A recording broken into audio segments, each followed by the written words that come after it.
Since you're a person of interest, let me ask you this. Did you do something with her? No. Did you kidnap her? No. Did you sexually assault her? I did not. Did you murder her? I did not.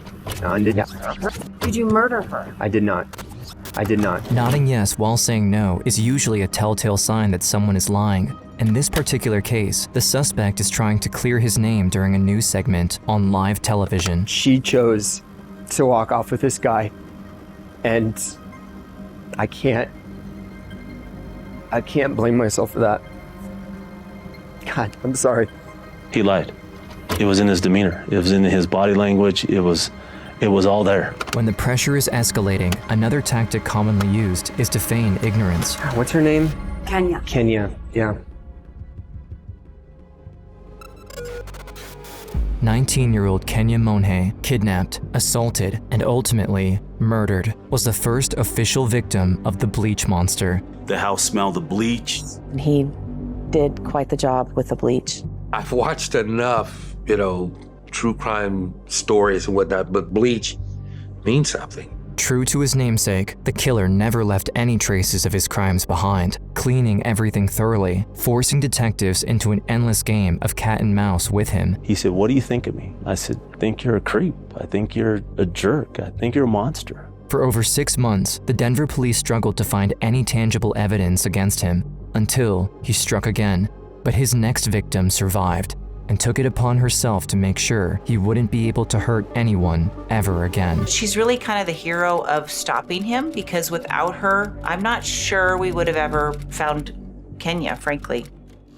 In the infamous city of Aurora, just beside Denver, Colorado, ambitious 19-year-old Kenia Monge is getting ready for a well-deserved girls' night out after a long week of work and studies. When I was talking to her that day, I just thought it was going to be a regular night for her. She was going to go out and then she was going to tell me about the night the next day. But the next morning, Kim didn't receive any calls from her. Instead, Kenia's boyfriend reached out to her. I answer the call and he's like, "Hey, have you heard from your sister?" "No, why? What's going on?" And he's like, "Well, she didn't come back home last night." He was like, "Yeah, the girls that she was with, they don't know where she's at either." She immediately called her father, Tony Lee, to share the alarming news with him. When I got my call from my daughter Kim and she said that she had not heard anything from her that day, that's when I went into high alert. Tony then hung up on Kim and immediately called Kenia's friends. She had left her purse and phone and her ID and all that stuff in the bar. He was just like, "Okay, let me call the police." She was 19, so that's considered an adult. In the state of Colorado, the law prohibits any actions to be taken or warrants to be filled before the end of a mandatory 72 hours waiting period. So, got off the phone and I was pissed. My dad's like, "That's not good enough. I need to know where my daughter is." Without the authorities' support, Tony Lee took it upon himself to investigate her disappearance. I'm going through her phone and her friends were sending her messages trying to get in contact with her, and she's not responding to it at all. And we see a text message from this guy named Travis. And the message said, "Hey, this is Travis, the guy in the creepy white van, smiley face. Did you get home okay?" For the rest of the day, Tony kept calling everyone. The only person he couldn't reach was Travis. I kept calling him. I kept leaving these messages. I must have called that phone number 20, 25 times over the next 24 hours. It got to the point where I was not calling any of her friends anymore because I felt that this person seemed to have been the last person who had seen her. The next day, 48 hours after her disappearance, the phone finally rang. And on the night of April 2nd at about 8 p.m. is when I got my first call from Travis Forbes. And he told me this story. "Oh yeah, I've seen her out there. Asked her if she needed any help because, she seemed like she was really out of it, So I said, "Well, I better help her." So, she got in my van. Travis then went on to tell Tony what, according to him, happened that night. After he picked her up, she asked him to stop by a gas station. There, she saw a man smoking a cigarette in the distance and left the car to go see him. Travis then explained that he left her there with the stranger. That's what he said. It's the last he saw of her. And I got off the phone and I thought to myself, that is the most fantastic story I've ever heard. Not one word of what he told me made any sense to me. Tony started to boil inside. Even if he was sure Travis was lying, there wasn't much that he could do without the police's support. But he didn't mind risking his own life if it meant that he could save his daughter. I'm pissed. I'm just sitting there, it's like, I can't believe this. So I took matters into my own hand. I called Travis back. And I said, Travis, I've got some questions I want to ask you. Tell me again where you last saw her at. And he said, tell you what, why don't you meet me there? I told him I'm on my way. I grabbed a 9mm pistol. I packed it in my waist, and I told her, I'm on my way to meet this guy. Maria was begging me, Tony, don't do this. Don't go down there. This is dangerous. This don't sound right. I told her, I gotta go. They're not gonna do anything. Gotta go. My mom, she knows my dad, so she calls the police and she goes, you need to meet my husband right now because he's meeting up with this man and I don't think it's gonna end well. The officers are dispatched there because Mr. Lee's wife says, hey, he's gonna go there and he has a gun and he's gonna confront this guy. When Tony arrived at the gas station, he left his pistol in the glove compartment and started walking toward Travis. But before he could even talk to him, the police arrived and stopped him in his tracks. Since there wasn't an investigation launched yet, the police were unaware of the whole situation, but allowed Tony to talk with Travis for a minute. He then went on to retell his whole story, word for word, in front of the officers, adding a few apologetic comments here and there. Then, he offered his hand to Tony for a handshake. I stuck my hand out and said, appreciate it. We shook hands. When I shook his hand, it was as if an earthquake was going on under his feet. And it was only in my hand that I could feel it. His arm wasn't shaking, his body wasn't shaking, there was no quiver. But I felt that shake, and I looked at him, and I knew that I was shaking the hand of the last person that seen Kenia alive. There's no doubt in my mind. I knew it at that instant. Even if the investigation hadn't been properly launched yet, the police decided to comply with Tony's request to at least check Travis's van. They didn't find any evidence of a crime, nor anything to take note of, except the strong smell, the smell of bleach. To the point where when you spray something like on a ceiling, a roof, and you spray it so much it drips down, that's how much bleach he sprayed on this van. I've watched enough, true crime stories and whatnot, but bleach means something. Adding the bleach to the distressing handshake from earlier, Tony was now convinced that his daughter didn't survive that night. After leaving Travis and the police, he tried to go home, but he couldn't face his family, all of them more hopeful than the next, while he knew the actual fate of his daughter. When I needed to let it go, I'd go to my Walmart and I would park way out front and I'd lose it. Hey, gotta go to the store, be back.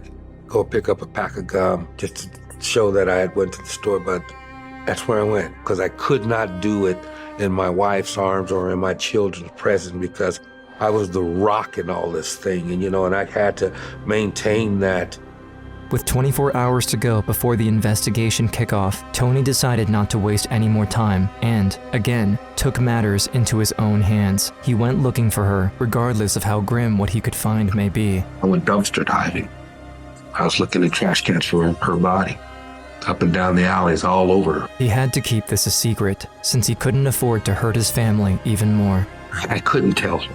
I could not share what I was feeling because that early in would have removed the only thing that right now everybody had.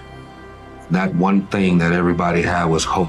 The following day, the investigation was finally assigned to a detective, and the news of Kenia's disappearance was made public. Posters can be seen all over downtown Denver for missing teen Kenia Monge, last seen at the club 24K.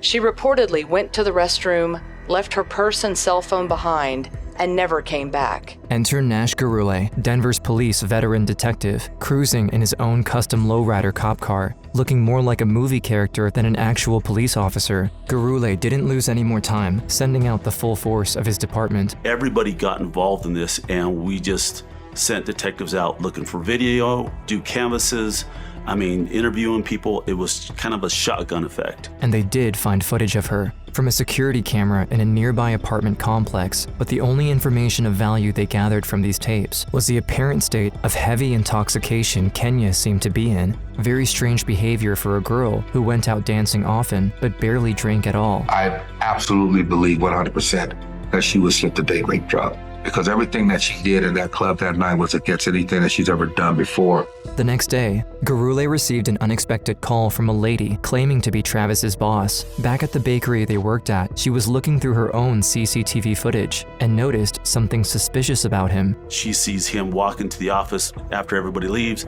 with long cleaning gloves, and he unplugs the recorder, and she just thought that was odd. The day before he unplugged the security system, he stored one of his coolers inside the bakery freezer, something he had never done before. He actually unloads the cooler, puts it on a little cart, and it's taped shut with black duct tape, and puts it into the freezer in the bakery. And there's employees walking around. And his strange behavior didn't stop there. She also noticed how he kept roving around the freezer.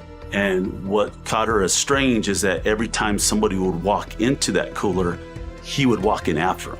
When he went to look inside the unit, the cooler was gone, but he didn't let that disappointment stop him. Instead, he sent a whole team to search the surrounding area.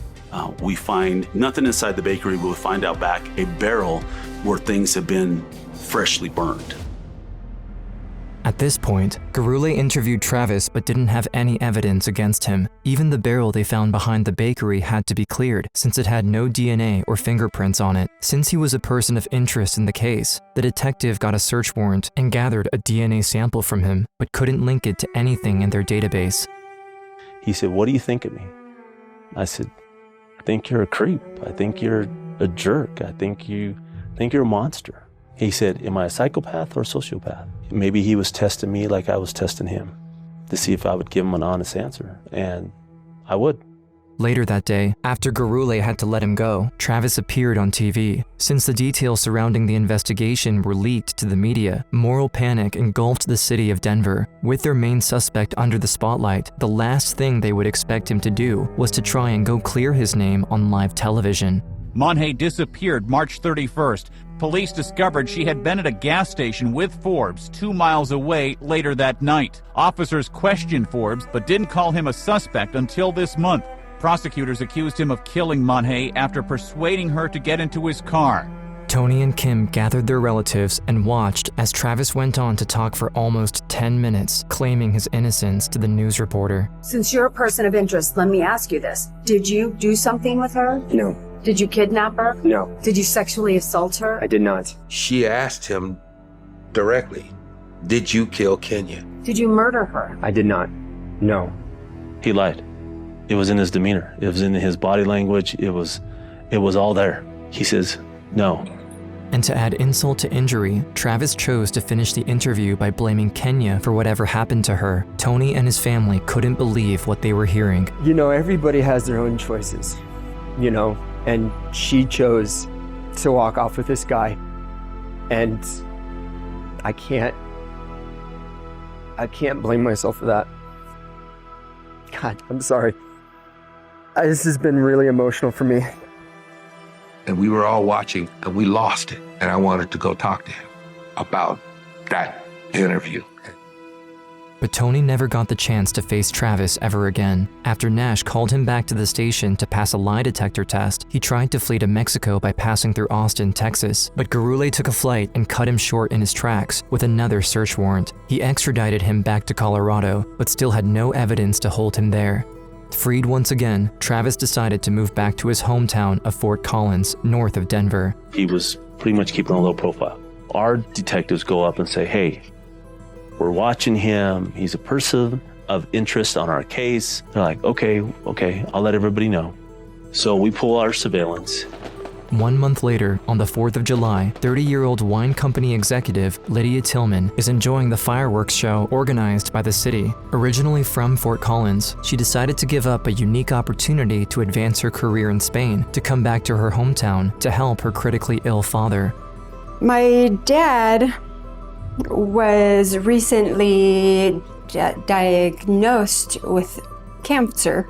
So one of the reasons I moved back was to take care of him.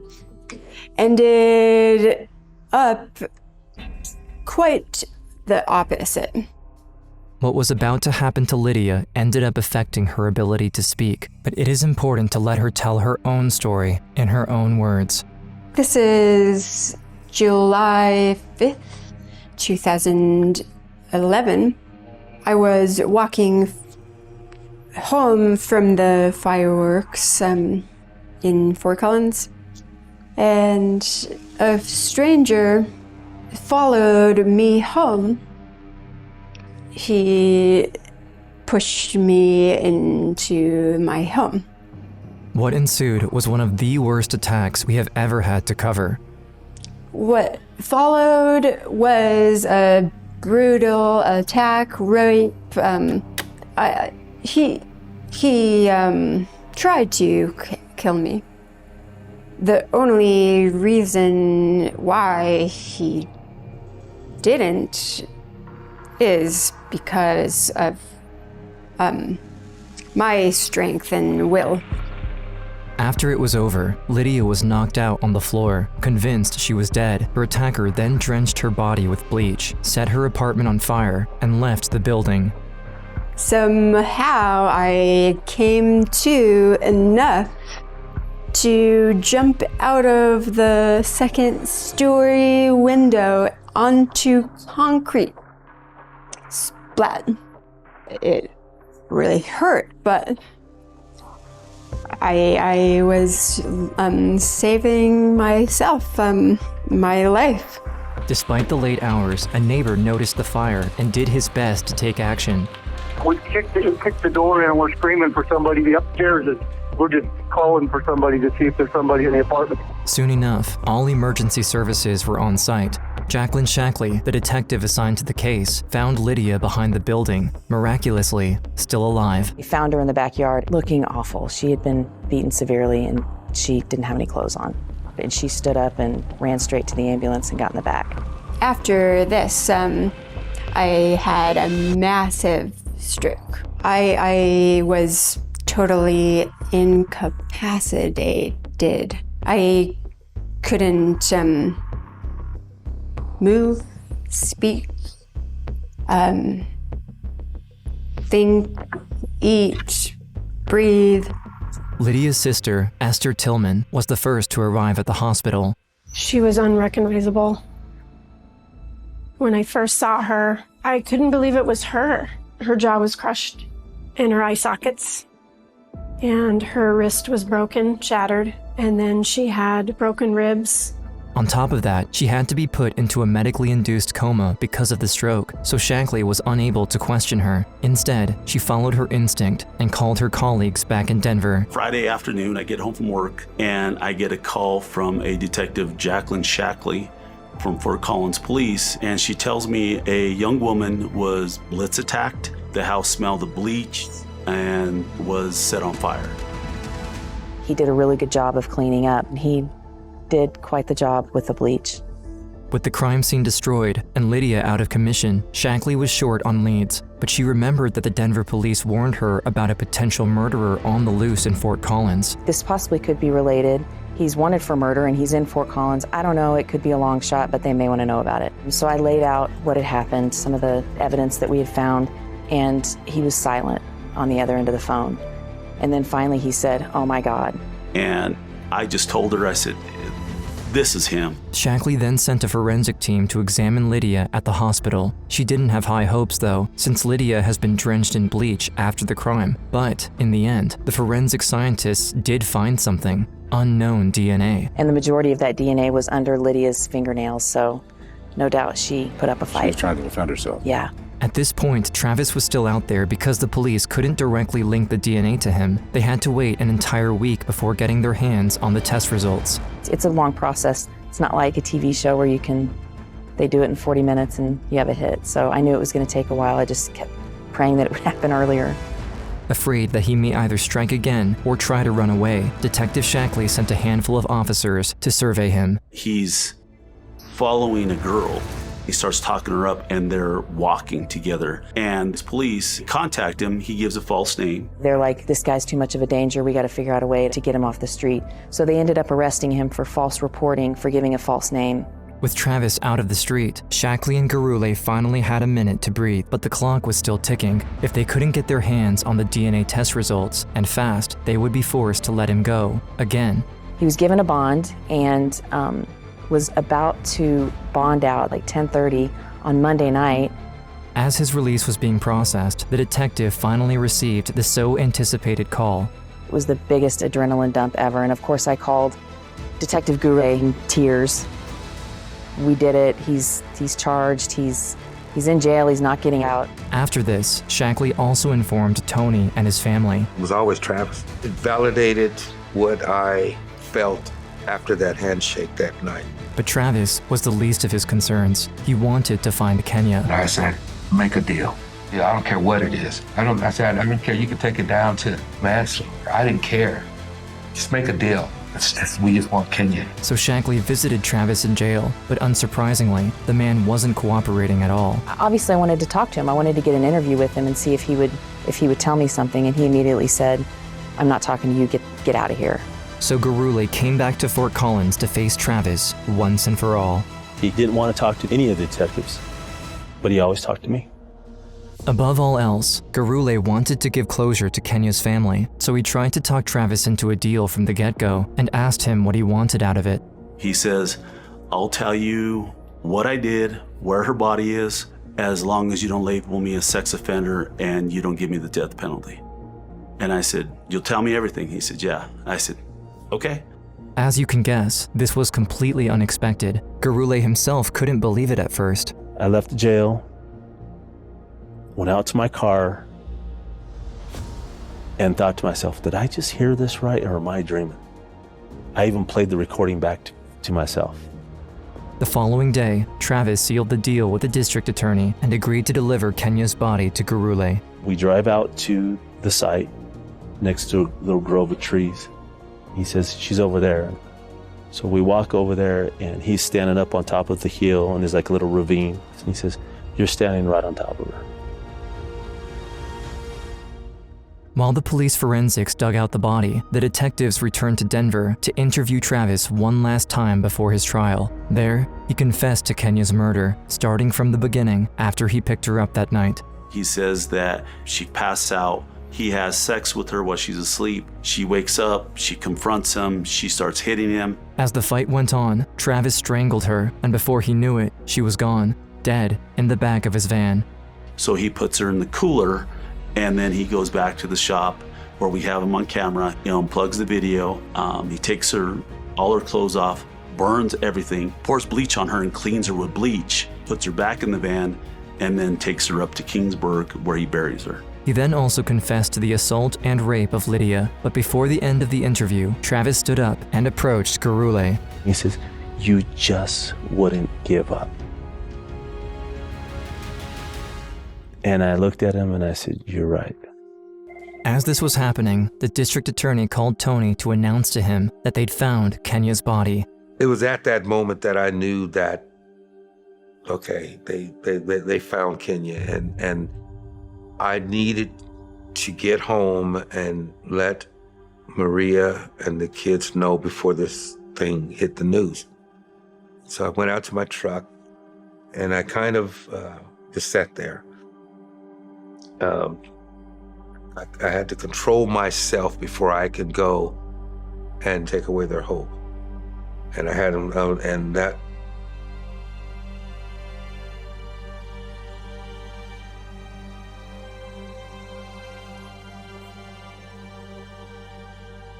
And that was the toughest thing I've ever done. His family was devastated, but their struggle wasn't over yet. They still needed to attend Travis's sentencing. On the other side of the state, someone else was preparing for this event. Lydia, only 2 days after being discharged from the hospital, wrote down a victim impact statement to be read during the court hearing. It took me about an hour to write it. And a lot of courage to get up there with my dad, who had to read it because I was non-speaking. What follows is a word-for-word rendition of that statement. You caused me no harm. My spirit, my soul, my mind remain untouched. May you find peace in this life.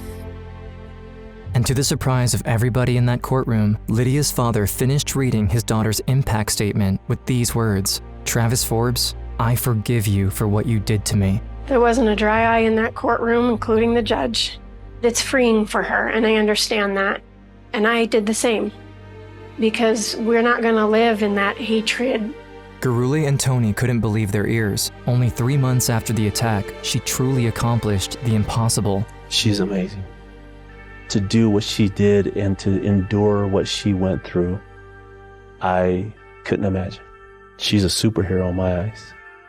What she did during her court proceedings on the day that he was sentenced for what he did to her, the amount of her strength and her will to live. After the sentencing, Kenia's family finally got the chance to properly meet Lydia, a powerful experience, especially for Kim, Kenia's little sister. I have nothing but respect for her. She's just such a sweet woman and so strong and positive. When I gave her a hug, I broke down. I don't know, it was weird. I just felt like a connection with Kenia when I was hugging her. It was like almost like I was hugging my sister. Tony and his family had to go through something infinitely difficult, but he wouldn't let the loss of his daughter stop him from trying to make a difference. I created a foundation, and then through this foundation, I help families of the missing. Her death has changed a lot of girls' lives. I've gotten phone calls and Facebook messages from all these girls who have changed their lifestyles about what they do, how they do. We are absolutely positive that she has saved lives out there. This is why we do what we do. And as for Lydia, life isn't always easy, but she's making the most out of it. On top of her own activism, she reconverted herself as a yoga teacher. Even if her attacker left his mark on her, she refuses to let him control her. Instead, she chose to become the antithesis of what he was. I believe Travis Forbes was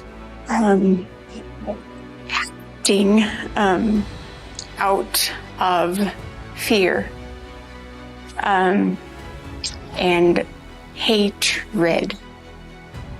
I choose love and peace over fear. And I won.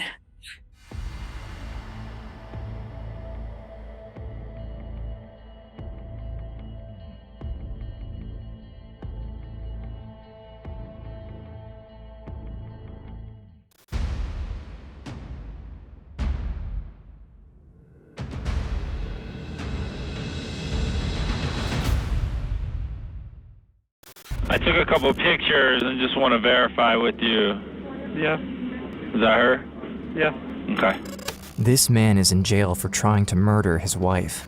And right now, he's hiring a hitman to finish what he started. What he doesn't know is that the hitman is actually an undercover cop.